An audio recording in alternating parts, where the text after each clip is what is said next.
Concussions have long been an issue in sports, particularly in football. Currently, concussions are a hot topic in sports due to a major lawsuit against the NFL by 1,500 former players and the suicide of former Chargers linebacker Junior Seau. Seau is one of 3 former players to commit suicide in the past 15 months.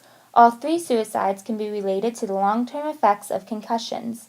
With safety a huge concern, coaches and trainers of all levels of the sport are focusing on minimizing head injuries. I think that it is obviously something that in football that you do have to be aware of and you have to be educated on and try to minimize it. Concussions are a big deal. They're a huge deal. There's no such thing as getting your bell rung anymore or just, anything like that. It is a concussion. Even blows that are called subconcussive can cause damage to your brain. It's an ongoing, it's a serious situation because you're dealing with the brain. So, there's nothing really you can do to prevent it. You just try to minimize them. The biggest thing is try to encourage for them not to lead contact with their head. Okay, first contact point should be their shoulder, not their head. That's where things have changed over the years. It used to be contact point was the face mask. That helps minimize it because it helps minimize the risk of a concussion, because a concussion usually happens when it's a direct head-to-head contact and they come directly together. Form, you can eliminate the vast majority of injuries just because of the way you're hitting. A glancing blow on the head is going to be a lot better for you than a direct, head-on type blow.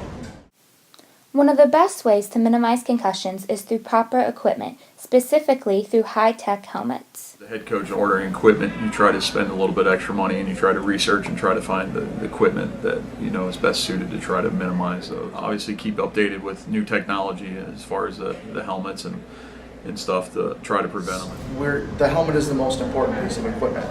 Making sure the helmet fits appropriately, making sure it has an appropriate amount of air in it, and making sure the chin strap is adjusted appropriately so that the helmet doesn't move around, and so that the head and the brain and the helmet kind of move as one unit. As soon as we know that we suspect a head injury of any type, I'll go and I'll do a series of standardized questions called a SCAT. It will ask, starting from 91, count backwards by 3, count backwards by 7, do you know where you are? What did you have for lunch today? What classes were you have?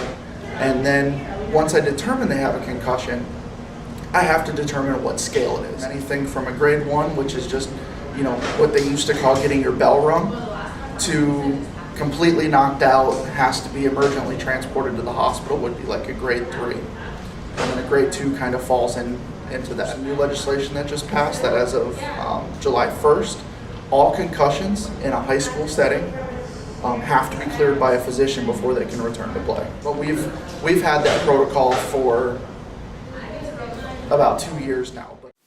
In another recent criticism against the sport, former players such as Kurt Warner and Troy Aikman have publicly said they would discourage their kids from playing football. I don't know if I would discourage my kids from playing. I would encourage my kids to use the appropriate form, to use the appropriate condition or equipment, but risk of injury is inherent in any sport, whether it's table tennis to swimming to football to hockey. Injury is an accepted risk. My son plays. He's a freshman here and he plays JV. My son, if he wants to play, he's going to play. If he doesn't want to play, he's not going to play. I'm not going to hold him out because of that. Because if you protect everybody appropriately, you can reduce the severity of concussions, reduce the number of concussions, but ultimately you have to just educate people on what a concussion is so that it gets reported. So I think as we make the game safer by eliminating the type of hits, specifically in football, eliminating type of hits, improving the type of equipment, and just overall protecting people better, I think that'll help with